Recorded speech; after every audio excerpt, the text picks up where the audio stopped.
क्या हो अगर दुनिया में कुछ ऐसे क्रिएचर्स हमला कर दें जो कि अगले एक ही महीने में दुनिया की 95% आबादी का सफाया कर दें। और साथ ही इन क्रिएचर्स की खास बात यह होती है कि यह सिर्फ इंसानों को ही अपना शिकार बनाने के लिए पृथ्वी पर आए होते हैं। यह पृथ्वी पर रहने वाले किसी और जीव को नुकसान नहीं पहुंचाते। तो आखिर यह क्रिएचर कौन है, इन्हें किसने भेजा है और यह कहां से आए हैं, इन सभी सवालों के जवाब जानते हैं। आज की इस कहानी से कहानी की शुरुआत एक वॉइस ओवर से होती है, जहां पर हमें बताया जाता है कि जमीन के नीचे मौजूद जो सिंक होल है उनसे कुछ अनजान क्रिएचर्स बाहर आकर इंसानों पर हमला कर रहे हैं और उन पर किसी भी तरह के हथियारों के हमले नाकामयाब हो रहे हैं। वो उनसे मर नहीं रहे हैं, लेकिन ऊंची जगहों पर इन क्रिएचर से बचा जा सकता है, यानी कि 8000 फीट से ऊंची जगहों पर यह हमले नहीं हो रहे हैं। इसलिए सभी लोगों को ऊंची जगहों पर जाने की सलाह दी जाती है। और अब इसके 3 साल बाद जहां पर हम कोलोराडो के रॉकी माउंटेन को देखते हैं, यहाँ पर हम एक बच्चे को देखते हैं जिसका नाम हंटर है। वो एक ऊंची पहाड़ी पर चढ़कर कुछ देखने की कोशिश करता है, लेकिन तभी हंटर को कुछ आहट सुनाई देती है, इसलिए वो अपने घर की तरफ भागने लगता है। यह लड़का समझ गया था कि वो भयानक क्रीचर इसके पीछे आ रहा है और यहाँ पर हमें उस क्रीचर की एक छोटी सी झलक दिखाई जाती है। और इससे पहले वो क्रीचर हंटर को मारता हंटर एक व्हाइट लाइन के अंदर आ जाता है, जहाँ पर वो क्रीचर उस पर हमला नहीं करता। हंटर की जान बच जाती है और यह सफेद लाइन ये बताती है कि आप 8000 फीट की ऊंचाई पर आ चुके हैं। इसके बाद हमें 8460 फीट ऊपर बसे लॉस्ट गुल्ज रिफ्यूजी एरिया को दिखाया जाता है और यहाँ की टोटल पॉपुलेशन 193 है। यहाँ पर हम हंटर के फादर बिल को देख पाते हैं और वह अपने बेटे की गई आज के इस गलती के लिए वो उसे समझाता है कि बेटा, तुम्हें 8000 फीट वाली लाइफलाइन को क्रॉस नहीं करना चाहिए। हंटर अपने फादर से कहता है कि मैं बस यह देखना चाहता था कि कहीं आसपास कोई और इंसान तो नहीं है, लेकिन विल उससे कहता है कि ऐसी सिचुएशन तुम्हारे लंग्स को सीज कर सकती है, जिससे तुम्हारी जान जा सकती है। दरअसल हंटर के फेफड़ों में कुछ दिक्कत है, इसलिए उसे हर रात ऑक्सीजन पर रखा जाता है और बिल अपनी वाइफ की तरह अपने बेटे को नहीं खोना चाहता था। अब अगले सीन में हमें विल और कैटी को दिखाया जाता है, जो कि बिल की वाइफ, जिसका नाम तारा था, उसकी बेस्ट फ्रेंड है। यहाँ पर विल उसे बताता है कि हंटर आज लाइन क्रॉस करके अल्फा फायर रोड देखने के लिए गया था और ये वही जगह थी जहाँ हंटर ने आखिरी बार अपनी मोम को देखा था। कैटी यहाँ पर विल को समझाती है, देखो हंटर इस पूरे इलाके में एक अकेला बच्चा है, तुम उसे कितनी भी समझाने की कोशिश करो वो बाहर जाएगा ही, क्योंकि यह पहाड़ उसके लिए किसी जेल की तरह है। लेकिन विल उससे कहता है कि हम हमले के 3 साल बाद भी जिंदा है और यही हमारे लिए सबसे बड़ी बात है और हंटर को भी यह समझना होगा। इसके बाद हमें एक और कैरेक्टर नीना को दिखाया जाता है, जो कि अपनी गन से एक शील्ड पर फायर कर रही होती है, जिस पर उसका कोई नुकसान नहीं हो रहा था। दरअसल यह शील्ड उन्हीं क्रीचर में से एक की खाल का टुकड़ा था, लेकिन ये नीना के हाथ कैसे लगा, इस बारे में हम आगे जानेंगे।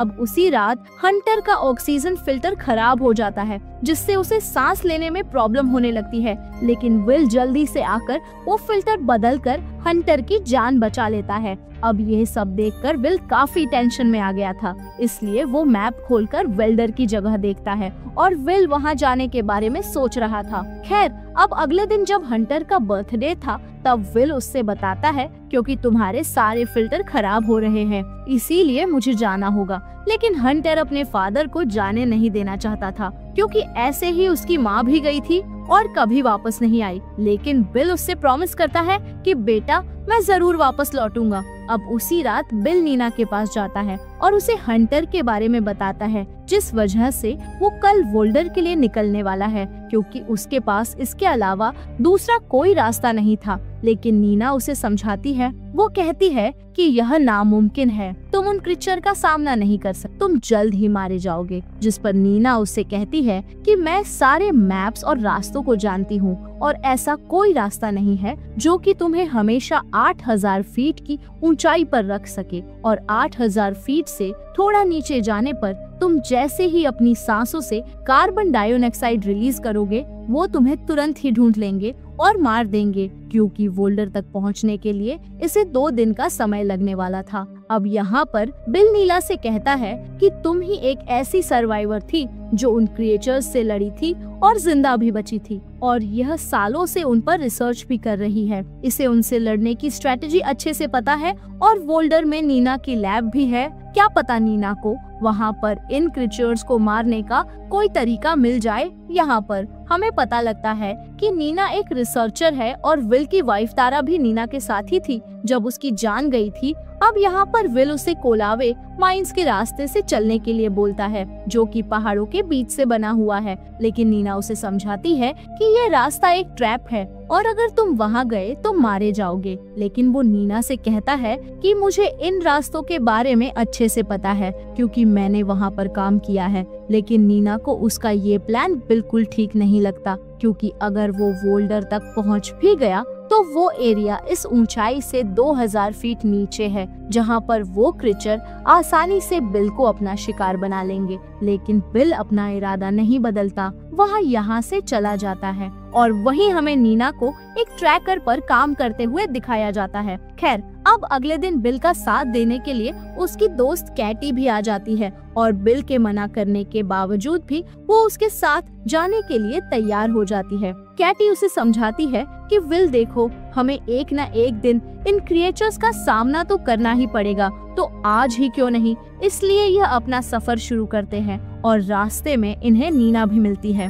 वो केटी से पूछती है कि तुम उनका सामना कैसे करोगी, क्योंकि गोलियों का असर उन पर नहीं होता और शायद हम वहाँ पर मरने वाले हैं। और हमसे उसका मतलब था कि वो भी बिल के साथ इस मिशन पर आ रही थी। यहाँ वो लोग मैप का इस्तेमाल करके उन क्रिएचर के मोस्ट हंटेड एरिया को पार करने का एक प्लान बनाते हैं। रास्ते में नीना इन्हें अपने उस ट्रैकर के बारे में बताती है। वो कहती है कि ये उन क्रिएचर के इलेक्ट्रोमैग्नेटिक फील्ड को कैच करता है, क्योंकि ये रीपर्स बहुत ही हाई इलेक्ट्रोमैग्नेटिक फील्ड बनाते हैं, जो कि इस प्लेनेट अर्थ पर किसी भी एनिमल से सबसे ज्यादा है। और यहाँ पर हमें पता लगता है कि उन क्रिएचर को रीपर्स कहा जाता है। अब ये लोग एल्वा फायर रोड के नीचे पहुँच जाते हैं, यानी कि अब इनका सफर 8000 फीट से नीचे का शुरू होगा। अब रास्ते में आगे बढ़ने पर उन्हें बहुत सारे घोड़ों का एक झुंड दिखाई देता है, जिससे यह बात समझ आ जाती है कि ये क्रिएचर सिर्फ इंसानों को ही अपना शिकार बना रहे थे। अब जल्दी ही ये लोग इसके एरिया में पहुंच जाते हैं, जिसकी ऊंचाई थी 7610 फीट। यहाँ पर बिल बताता है कि ऊंची वाली जो छोटी है वह 8000 फीट से ऊपर है, और इसके जरिए यह लंबा रास्ता आसानी से तय किया जा सकता है। लेकिन तभी नीना का ट्रैकर उन्हें सिग्नल देता है कि एक रीपर इनकी तरफ तेजी से आ रहा है। अब यहाँ से यह लोग लाइफलाइन की तरफ भागते हैं, और कैटी उस रीपर पर कई हमले करती है, और यह सारे हमले रीपर के गुस्से को और बढ़ा रहे थे। अब यहाँ पर यह लोग स्की की मदद से उस लाइन तक पहुँचने की कोशिश करते हैं, लेकिन वह क्रिएचर इस स्की को डिलाइन कर देता है। लेकिन इसी तरह से ये सभी लोग उस क्रिएचर से बचते हुए उस 8000 फीट की लाइन को क्रॉस करने में कामयाब हो जाते हैं, और रीपर उस लाइन के अंदर नहीं जाता, वो बाहर ही खड़ा रहता है। अब यहाँ पर एक रिजॉर्ट था जिसमें ये लोग अपनी रात बिताते हैं, और यहाँ पर नीना बताती है कि अपनी 9 सालों की रिसर्च से मुझे ये तो समझ आ गया है कि यह कोई प्रेडेटर नहीं है, क्योंकि प्रेडेटर खाने के लिए मारते हैं, लेकिन यह तो सिर्फ हमारा शिकार करते हैं। इन्हें शिकार करने में मजा आता है। ये रीपर अचानक से जमीन से बाहर आए और एक ही महीने में 95% आबादी खत्म कर दी, वो भी बिना रुके। यह लोगों को मारकर खाते नहीं हैं। कुछ तो जरूर ऐसा है जो इन्हें चार्ज करता है और पावर दे रहा है। अब ये लोग अगली सुबह कलवे माइन तक पहुंच जाते हैं, जिसकी ऊंचाई है 8099 फीट। यहाँ पर विल ने बताता है कि ये माइन लेवल 9 है, और हमें सीढ़ियों की मदद से लेवल 8 तक जाना है, जहाँ से हम और ऊंचाई से एक दूसरी साइड पर निकलेंगे। वहाँ से वर्डर 12 माइन, यानी कि वहाँ से 19 किलोमीटर की दूरी पर है। लेकिन नीना विल से पूछती है कि तुम्हें कैसे पता कि यह लाइन 8000 फीट से कम नहीं होगी, क्योंकि माइंस की जो टनल है वो सीधी नहीं होती और ना ही एक हाइट पर होती है, और ऐसा हो सकता है कि हम सेफ लाइन से नीचे चले जाएंगे। यहाँ पर विल कहता है कि हाँ, यह माइन 231 यार्ड यानी 211 मीटर नीचे है सेफ लाइन से, लेकिन नीना सही सोच रही थी, क्योंकि वो रीपर आए थे जमीन के नीचे से। वो किसी भी अंडरग्राउंड जगह पर हो सकते हैं, वो अंधेरे में देख सकते हैं और माइन के अंदर छोड़ी जाने वाली कार्बन डाइऑक्साइड को बड़ी आसानी से कैच कर लेंगे। अब इनके पास कोई ऑप्शन नहीं था, इसलिए ये आगे बढ़ते हैं, लेकिन अंदर जाने पर इन्हें आगे से टनल बंद मिलती है। अब इसलिए ये लोग लेवल 7 से जाने का फैसला करते हैं, लेकिन वो सेफ लाइन से 914 मीटर नीचे था। लेकिन नीना बिल से कहती है कि ये तो खुद खुशी हुई, इसलिए बिल उन दोनों को यहाँ से जाने के लिए बोलता है और अकेला ही ये मिशन पूरा करने के लिए कहता है।